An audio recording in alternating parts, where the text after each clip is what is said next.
I decided to do a little video introduction for this week's class. First, I want to say a sincere thank you for your entries in the forum discussion last week. I thought your contributions were rich and I was pleased with them. I'd like to respond to a couple of important issues that you raised. First, several of you mentioned that you are overwhelmed with Logos sometimes. Well, sometimes I am too. Logos is one of the most powerful computer tools out there for studying the Bible. Don't ever think that you need to learn everything it can do. You also need some time to sing, hug your significant other, and walk barefoot in the grass. Sure, there's a lot to learn, but we'll take it a step at a time, and when we're done with the class, you'll know a lot more, and there may still be some things to learn sometime. That's okay. Second, Kristen mentioned that the word exegesis can be intimidating. Yes, it can. Years ago, a Bible professor here at AMBS claimed that no one can do real exegesis unless one first learns the languages. I thought that was a little much. As Kristen said, exegesis is really what one does when one tries to understand someone else's communication. And yes, it's okay to explore topics as if they are our own. I think Hayes and Holliday were just saying that when we explore our own questions, it's good not to do that in a vacuum, as if no one else thought of the question before. When I taught at Bluffton University, I had more Roman Catholic students than Mennonite students. Quite often, my Catholic students were shocked and perplexed to learn from the Gospels that Jesus had siblings. How could this be? They were always taught the perpetual virginity of Mary. I found it difficult to explain this without being dismissive of the Catholic tradition. Then one day I discovered that there was a lively debate in the early church about Jesus' siblings. The Helvidian view was that Jesus' siblings were full siblings, the children of Joseph and Mary. The Hieronymian view, named after Jerome, was that they were actually cousins of Jesus, children of Mary's sister, Mary. Why she would have a sister by the same name, I still don't understand. And the Epiphanian view was that they were half-siblings, children of Joseph by a previous marriage. It helped me to know that there was a history to this discussion, even if that history didn't give me a clear answer. But I agree with Kristen and Michelle. It's good and important that we pursue our own questions and ideas. We shouldn't just do that without asking what resources are out there to help us answer them. There was a fascinating discussion in the forum about whether we are looking for the meaning of a text or can we expect to find fresh meanings in the text. There was a time when Western biblical studies was dominated by modernistic Enlightenment thinking. The Enlightenment taught us that there was one objective, scientifically verifiable meaning to every text. But postmodern thought today sees things otherwise. Meaning is something that each reader creates from the text. Now, I personally hope that the reader will value the intentions and the possible thinking of the author. But frankly, we as readers don't have access to those intentions and thoughts. All we have access to is the text.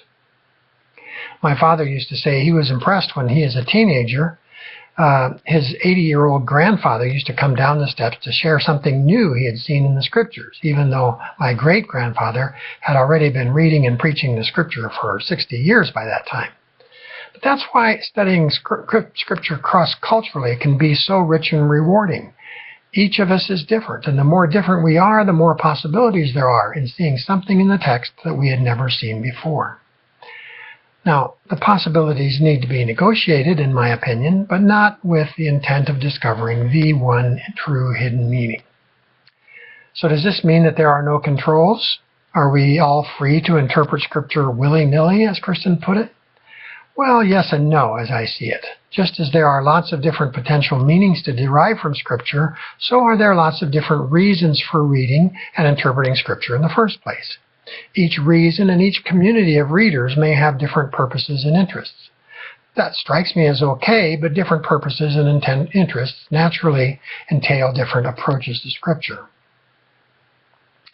This week's introduction in the video training from Logos is on the Logos Guides. The guides are near the heart of the program. They draw together many of Logos's resources and organize them for a particular text or a particular word. This week's videos treat an important topic, and I hope you'll play around some with the guides after you've had a chance to view the video. The topic in Hayes and Holliday for this week is textual criticism.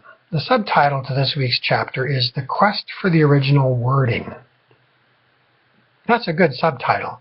I want to emphasize here that there are lots of different criticisms or approaches to interpreting the Bible. One of the narrowest approaches is textual criticism. It's not interested in the historical context of what was written or even what the words in the Bible mean. Its only interest is in the question, what are the words of Scripture? Since different manuscripts have different words here and there, the focus of textual criticism is on figuring out what most likely was original and what most likely was changed or added later. Most readers of Scripture, whether in English or even in the original languages, are content most of the time to leave these judgments to the experts. However, it's good to know what the issues are and what decisions are being made for us. We don't generally spend a lot of time with textual criticism here at AMBS, but we do spend some time on it. My own tip for the day in Logos has to do with parallel resources. Logos is smart enough to know that when you're reading the NRSV, you're reading the Bible. What a concept. Here's the tip. Whenever you have the panel with the NRSV active, if you hit the right arrow key, just the right arrow key by itself, it will change the translation to another translation of the Bible at the same place. Hit the right arrow key again, and you will discover yet another translation at the same place. Eventually, you will get back to the one you started with. Kristen was looking at commentaries on Matthew 20, 1-16. If any commentary panel is active and she hits the right arrow key, it will automatically go to the next commentary that has those verses in it. Logos is smart enough not to try to bring up a commentary on Leviticus if you're cycling through commentaries on Matthew 20. How cool is that? Try it out a little bit. You can use it with Bibles, commentaries, Bible dictionaries, and other kinds of resources. One of the exciting tasks for this week and next is to learn the Greek alphabet. We will be learning both the Greek and Hebrew alphabets, including how to say the letters and how to pronounce the sound each letter makes.